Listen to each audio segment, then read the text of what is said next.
Friends welcome back to true sick official. ತುಂಬ ಜನ ಕೇಳ್ತಾ ಇದ್ರಿ ಕೆ ಸಿ ಟಿ ಅಪ್ಡೇಟ್ ಏನಾದ್ರು ಬಂತಾ, ಕೆ ಸಿ ರಿಸಲ್ಟ್ ಯಾವಾಗ ಬರುತ್ತೆ, ಸೊ ಡೇಟನ್ನು ಹೇಳಿ ಅಂತ. ನೋಡಿ ಇವತ್ತಿನವರಲ್ಲಿ ಒಂದು ಡೇಟನ್ನು ಹೇಳ್ತೀನಿ. ಮೋಸ್ಟ್ ಎಕ್ಸ್ಪೆಕ್ಟೆಡ್ ಅದೇ ಡೇಟಲ್ಲಿ ನಿಮ್ಮ ಕೆ ಸಿ ಟಿ ರಿಸಲ್ಟು ಬರ್ತದೆ. ಆದ್ದರಿಂದ ವಿಡಿಯೋನ ಕೊನೆಯವ್ರಿಗೆ ನೋಡಿ. ಮತ್ತೊಂದು ಅಪ್ಡೇಟ್ ಏನಂದರೆ ಕೆ ಇ ಕಡೆಯಿಂದ ಒಂದು ಹೊಸ ಅಪ್ಡೇಟ್ ಬಂದಿದೆ, ಅರ್ಥ ಆಯ್ತಾ? ವಿಡಿಯೋನ ಕೊನೆಯವ್ರಿಗೆ ನೋಡಿ, ಪ್ರತಿಯೊಂದು ಮಾಹಿತಿನ ಕೊಡ್ತೀನಿ, ತಪ್ಪದೆ ಕೊನೆಯವರಿಗೆ ನೋಡಿ.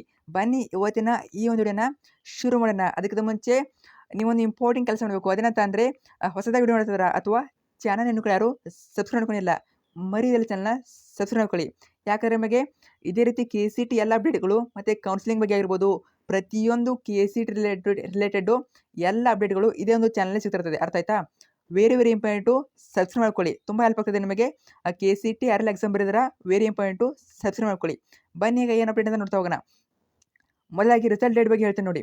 ನಿಮ್ಮ ರಿಸಲ್ಟ್ ಡೇಟು ಮೋಸ್ಟ್ ಎಕ್ಸ್ಪೆಕ್ಟೆಡ್ ಅಂದರೆ ಮೇ 26, ಮೇ 26. ಯಾಕಂತ ಅಂದರೆ ಇವತ್ತು ಮೇ 22 ನಿಮಗೆ ಕೇರಳದ ರಿಸಲ್ಟ್ ಬರ್ತದೆ. ಕೇರಳದ ರಿಸಲ್ಟ್ ಬರ್ತದೆ, ಅರ್ಥ ಆಯ್ತಾ? ಕೇರಳದ ರಿಸಲ್ಟ್ ಇವತ್ತು ಬಂದಾದಮೇಲೆ ಕೆ ಇ ಅವರು, ಕರ್ನಾಟಕ ಎಕ್ಸಾಮಿನೇಷನ್ ಅಥಾರಿಟಿ ಅವರು ಕೇರಳದ ರಿಸಲ್ಟನ್ನು ಅಪ್ಡೇಟ್ ಮಾಡ್ಕೋತಾರೆ, ಅರ್ಥ ಆಯ್ತಾ? ರಿಸಲ್ಟ್ ಅಪ್ಡೇಟ್ ಮಾಡ್ಕೊಂಡ್ಮೇಲೆ ಅವರು ಹೊರನಾಡು ಕನ್ನಡಿಗರು ಮತ್ತು ಗಡಿನಾಡು ಕನ್ನಡಿಗರು ಅಂತ ಇರ್ತಾರಲ್ಲ, ಸೊ ಅವರಿಗೆ ಅವರ ಮಾರ್ಕ್ಸನ್ನು ಎಂಟ್ರಿ ಮಾಡೋಕ್ಕೆ ಒಂದೆರಡು ದಿನ ಟೈಮ್ ಕೊಡ್ತಾರೆ. ಅಂದರೆ ಇವತ್ತು ಮೇ 22 ಕೇರಳ ರಿಸಲ್ಟ್ ಬಂತು. ಅದಾದ ನಂತರ ಮೇ 23, ಮೇ 24 ಅವರಿಗೆ ಡಾಟಾ ಎಂಟ್ರಿ ಮಾಡೋಕ್ಕೆ, ಮಾರ್ಕ್ಸ್ನ ಎಂಟ್ರಿ ಮಾಡೋಕ್ಕೆ ಟೈಮ್ನ ಕೊಡ್ತಾರೆ.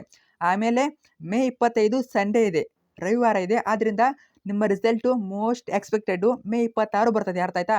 ಸೊ ಆಲ್ಮೋಸ್ಟು ಒಂದು 3-4 ದಿನ ಅಷ್ಟೇ ನಿಮ್ಮ ರಿಸಲ್ಟ್ ಬಂದುಬಿಡ್ತದೆ. ಇನ್ನು ಇಲ್ಲಿವರೆಗೆ ವೇಟ್ ಮಾಡಿದ್ರೆ ಇನ್ನಷ್ಟು ವೇಟ್ ಮಾಡಿ.